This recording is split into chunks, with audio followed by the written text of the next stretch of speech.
আমি এখনো মনে করি ওখানে এসআইআর এর যে প্রক্রিয়া, সেই প্রক্রিয়া সঠিকভাবে হয়নি। কারণ ওখানে এরম বহু বাংলাদেশি ভোটার আছেন যারা ওপার বাংলা থেকে মুসলিম এসছেন, তাদের বহু লোকের নাম বাদ যায়নি।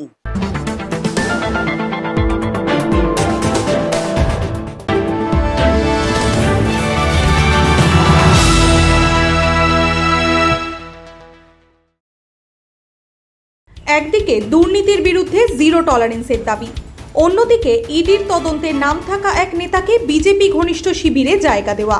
এই দ্বৈত অবস্থান কি বিজেপির অস্বস্তির কারণ? আদর্শের সঙ্গে কি আপোষ করল বিজেপি, নাকি এর পেছনে রয়েছে অন্য কোনো রাজনৈতিক সমীকরণ? এই বিতর্কের কেন্দ্রে থাকা প্রশ্নগুলোর উত্তর খুঁজতেই ট্রু নিউজ বাংলার মুখোমুখি বিজেপি নেতা অনিন্দ ব্যানার্জি। অনিন্দদা, 2026-এর নির্বাচনে টিএমসি রথীন ঘোষ 95,995 ভোটে জিতেছিলেন। আপনি 93,597 ভোট পেয়েছিলেন। একদম টক্করের খেলা হয়েছিল। 2000-এর কাছাকাছি মার্জিনে উনি বেরিয়ে গেছিলেন। আমি আপনার প্রতিক্রিয়া জানতে চাইবো এটার উপরে। প্রতিক্রিয়া হচ্ছে, দেখুন, আজকেও হাইকোর্টে মামলা রয়েছে। আমি ইলেকশন পিটিশন ফাইল করেছি, আর তাকে কেন্দ্র করে মামলা চলছে। এক হচ্ছে আমি হারিনি, দুই হচ্ছে আমাকে হারানো হয়েছে, আর তিন আমি তার জন্য ইলেকশন পিটিশন করেছি, মামলা চলছে।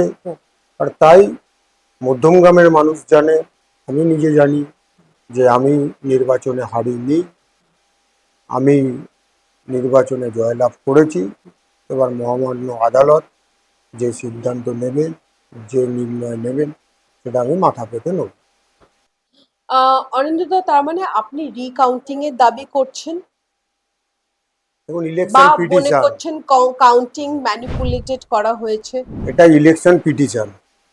আমি তো বিস্তারিত এখানে বলবো না, কারণ যেহেতু এটা সাবজুডিস ব্যাপার।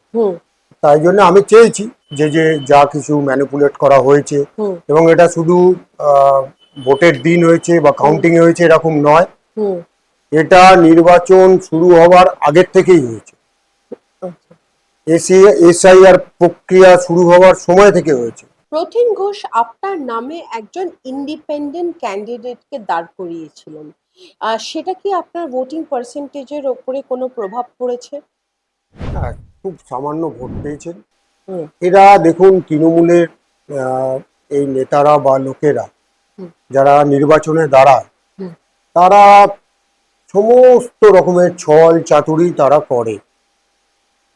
এরকম একটা করে লোকের নাম খুঁজে এনে দাঁড় করানো, তারপরে ম্যানিপুলেশনের প্রচুর প্রসেস আছে। আমি তো একটা করে যদি এখন রাত কভার হয়ে যাবে। অনিন্দদা, জনার্দনের কথা বলতে একটা কথা মাথায় এলো। এই রথীন ঘোষ বিধায়ক এবং প্রাক্তন ফুড মিনিস্টার ছিলেন। মধ্যমগ্রাম মিউনিসিপ্যালিটি চেয়ারম্যান হিসেবে উনি একটি দুর্নীতিতে জড়িয়ে পড়েন, ক্যাশ ফর জবস, এবং ওখানে ওনাকে এক নয় একাধিকবার ইডি ডেকে পাঠিয়েছে। এখনো ইডি ডাকছে, তলব করছে এবং প্রশ্ন করছে। এরকম ধরনের একটা লোককে জনার্দন কি করে 2000-এই বা কি করে বেশি ভোট দিন? আমি আপনাকে আবার বলছি, দেখুন, এসআইআর এর যে প্রক্রিয়া, কারণ ওখানে প্রচুর বাংলাদেশি অবৈধ মুসলিম বসবাসকারী সেখানে বাস করছে। এসআইআর এর প্রক্রিয়া যদি দেখেন, বিভিন্ন জায়গায় প্রচুর লোকের এরম অবৈধ বাংলাদেশিদের নাম বাদ গেছে।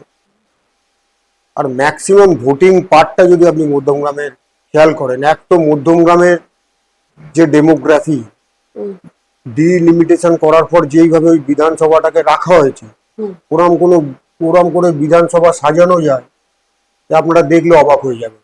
এক পার্ট বারাসাতে ঢুকে গেছে, এক পার্ট নিউ টাউনের ঢুকে গেছে, এক পার্ট প্রায় উত্তর দমদমে চলে এসছে। একটা অদ্ভুত বিধানসভা। এরম করে বিধানসভা কিভাবে সাজানো যায়, আর পুরো প্ল্যানিং করে দুদিকে দুই পার্টে, অর্থাৎ দুটো পঞ্চায়েতে যেখানে বিপুল সংখ্যক মুসলিম বাস করে, তাদেরকে রেখে দেওয়া হয়েছে। বারাসাতেও দিয়ে দেওয়া হয়নি, নিউ টাউনেও দিয়ে দেওয়া হয়নি। অদ্ভুত ভাবে এখানে একটা যে ডিলিমিটেশন করা হয়েছিল হুম। তখন, হুম। অদ্ভুত ভাবে বেছে বেছে পশ্চিমবঙ্গের বিভিন্ন বিভিন্ন স্থানে হুম। এইভাবে মুসলিম ভোটকে এককাট্টা করার জন্য এরকম সিটগুলো বেছে বেছে করা হয়েছিল। মধ্যমগ্রাম তাদের মধ্যে একটা অন্যতম সিট। হুম। আর এর সাথে সাথে হুম। ওখানে যদি আপনারা দেখেন, আপনি ইডির কথা বললেন, হুম। উনি ওপরের খুব ভালো ব্যবহার করেন, কিন্তু ভেতরে গিয়ে যদি খোঁজ নেন তাহলে দেখবেন এক তো একদম বাস্তব, যেভাবে মধ্যমগ্রাম পৌরসভায় হুম। উনি এখনো রাজত্ব চালিয়ে যাচ্ছেন। একজন রাবার স্ট্যাম্প চেয়ারম্যান বসে আছে, চালায় কিন্তু রতিন ঘোষ। আর যিনি বসে আছেন এখন বর্তমান চেয়ারম্যান, তিনি রাবার স্ট্যাম্প। অতীতেও যারা হয়েছে তৃণমূল কংগ্রেসের, তারা রাবার স্ট্যাম্পই ছিলেন রতিন ঘোষের। তিনি যখন নিজে চেয়ারম্যান ছিলেন, তারপরে যখন অ্যাডমিনিস্ট্রেটর ছিলেন, তখন অবৈধভাবে লোককে ঢুকিয়ে দিয়েছে এবং টাকার বিনিময়। হুম। আমার প্রশ্ন, এক তো ইডির মামলা চলছে, দুই হচ্ছে আপনি যদি মধ্যমগ্রামের আনাচে কানাচে চলে যান, অর্থাৎ বিধানসভাটা, আপনি দেখবেন একের পর এক ইললিগেল কনস্ট্রাকশন, দেখবেন একের পর এক পুকুর ভরাট হয়ে গেছে। আমি প্রচারের সময় গিয়ে সেখানে লাইভ করেছি, এই দেখুন পুকুরগুলো দিনের বেলায় ভরাট করে দেওয়া হচ্ছে, পুকুরের মধ্যেখানে কনস্ট্রাকশন ওয়াল তৈরি করে সেটা ভরাট করা হচ্ছে। এরকম আমজনতার বলার কিছু নেই। একটা একটা করে কাউন্সিলর, তারা প্রত্যেকটা দুর্নীতির সাথে যুক্ত। যিনি বলছেন যে আহ, বিধায়ক ছিলেন, ফুড মিনিস্টার ছিলেন, তিনি এই যে এতগুলো তোলাবাজ, এতগুলো গুন্ডা, এতগুলো ক্রিমিনাল তিনি ইউজ করতেন, আর সেই ক্রিমিনালদের দেখা গেছে তার বাড়ির সাথে অত্যন্ত গভীর সম্পর্ক। কিসের জন্য এই সম্পর্ক? তাহলে মধ্যমগ্রামের মানুষ এইসব বিরুদ্ধে তাদের ভোট করেছিল। মানে যে তারা যে ফুসছিলেন ক্ষোভে, তার জন্য তারা নির্বাচনে তারা অংশগ্রহণ করেছেন এবং এবারের নির্বাচন দেখেছেন যে ব্যাপক মানুষ বেরিয়ে এসছে, অর্থাৎ পরিবর্তনের নির্বাচন হয়েছে। আর দুই হচ্ছে যে অদ্ভুত বিষয়, মধ্যমগ্রামে বহু বুথে 99% ভোটিং হয়েছে, 100% পোলিং হয়েছে, 100% পোলিং হয়েছে মধ্যমগ্রামের বুথে, যেটা হওয়া সম্ভব নয়। তাহলেই আপনারা বুঝতে পারছেন যে কোন লেভেলের ম্যানিপুলেশন হচ্ছে। অরিন্দদা, রথিন ঘোষ গলা জোর করে বলেছে, আমি মমতা ব্যানার্জিকেই আমি মমতা ব্যানার্জিকেই মানি, আমার নেত্রী হিসেবে মানি, এবং তারপরে গিয়ে ঋতব্রত তৃণমূলের দলে গিয়ে সই করে এসছেন।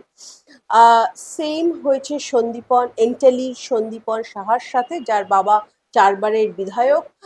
উনিও জোর গলায় বলেছিলেন আমরা মমতা ব্যানার্জিকেই মানি, তারপরে উনি ঋতব্রতর সাথে মিলে আরেকটা দল তৈরি করে এইখানে। এবং ঋতব্রতর দলকে বলা হচ্ছে বিজেপির বি টিম। এখানে কি আপনি বা আজকে প্রিয়াঙ্কা টিবরিওয়াল এর মতন লোকেরা, যারা প্রচন্ড রকম ভাবে গ্রাউন্ড লেভেলে ফাইট করে প্রত্যেক দিন প্রচার করে মানুষের ঘরে ঘরে গিয়ে দেখা করে এসছেন, আপনারা কি একটু চিটেড ফিল করছেন, একটু প্রতারিত ফিল করছেন যে এই ধরনের লোকেরা গিয়ে ঋতব্রত দলে জয়েন করলো এবং ঋতব্রত দলকে বলা হচ্ছে বিজেপির বি টিম? শুভেন্দু অধিকারী ঋতব্রতর কাঁধে হাত দিয়ে কথা বলছে দিল্লির বঙ্গভবনে। তাছাড়াও আমরা আরো অনেক কিছুই বিজেপির শীর্ষ নেতৃত্ব এবং টিএমসি নেতাদের মাঝখানে সৌজন্যতা, বিভিন্ন রকমের হাসাহাসি গল্প কথা দেখছি, যেটাকে বিজেপি নেতৃত্ব সৌজন্যতামূলক বলে বলছে। আপনি কি বলবেন? অবশ্যই দেখুন, পশ্চিমবঙ্গের রাজনীতি থেকে তো সৌজন্য বোধটা চলে গেছিল, সৌজন্যতাই নেই। এখানে একে অপরের শত্রু হয়ে গেছিল, যেটা রাজনীতিতে কাম্য নয়। দুই হচ্ছে যে আপনি তৃণমূল আর বিজেপি এ টিম বি টিম বলছেন, এখন বিষয় হচ্ছে কোনটা তৃণমূল কংগ্রেস আর কোনটাতে ছিন্নমূল, কোনটা তৃণমূল কোনটা ছিন্নমূল, এখন তাদের বিধায়করাই বুঝতে পারছে না। আর লড়ালড়ি তো তাদের ভেতর। বিজেপি এখানে কোথায়? দূর দূরস্থ বিজেপি নেই। এবার মুখ্যমন্ত্রী বিধায়কদের সাথে কাঁধে হাত দিয়ে কথা বলবে, হেসে কথা বলবে, চা খেতে পারবে না, এটা তো বাংলার রাজনীতি ছিল না। এখন দেখুন মুখ্যমন্ত্রী যে কটা প্রশাসনিক বৈঠকে যাচ্ছে, হুম সেখানে যারা বিরোধী আছে হুম তাদেরকে ডাকা হচ্ছে। এটাই তো গণতন্ত্রের সুষ্ঠু প্র্যাকটিস, যেটা পশ্চিমবাংলায় ছিল না।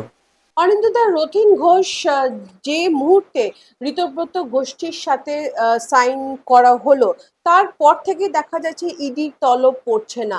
আপনি কেন এটা নিয়ে সোচ্চার হচ্ছেন না? ইডি তো আমার কথায় চলে না, ইডি না, সরকারের কথায় চলে না। দলের কাছে, মানুষের কাছে, যেখানে যেখানে আপনি আমার থেকে বেটার জানবেন, যেখানে যেখানে কথা বলা দরকার সেখানে আপনি কেন বলছেন না যে ইডির তলব হঠাৎ বন্ধ হয়ে গেল কেন? ঋতব্রতর সাথে যে মুহূর্তে ঋতব্রতর গোষ্ঠীতে উনি সাইন করলেন, সেই মুহূর্তে তারপরে ইডির তলব বন্ধ হয়ে গেল। আমার এরকম মনে হয় না, কারণ দেখুন আমি তো ইডির প্রতিনিধি নয়, তাই ইডি এর জবাব দিতে পারবে। আমি জনতার মাঝে থাকি, জনতা যেই কাজ করতে বলবে আমি সেই কাজ করব। ভবিষ্যতেও আমি এর প্রতিবাদ করেছি, আগামী দিনেও প্রতিবাদ চলবে। এবার ইডির নির্ণয় নেবে, ইডির তদন্ত এগিয়ে নিয়ে যাবে, সেখানে আমার কোনো কিচ্ছু বলার নেই, আমার কিচ্ছু করার নেই, আমাদের দলেরও কিছু বলার নেই। কারণ ইডি একটা স্বয়ংশাসিত সংস্থা, ইডির সাথে আমাদের কোনো রকম সম্পর্ক নেই। ইডির মতো কাজ করবে, বিজেপির মতো কাজ করবে। আমরা সেইভাবেই জনতার মধ্যখানে থাকবো, যেভাবে প্রতিবাদ করতাম সেইভাবেই প্রতিবাদ করবো।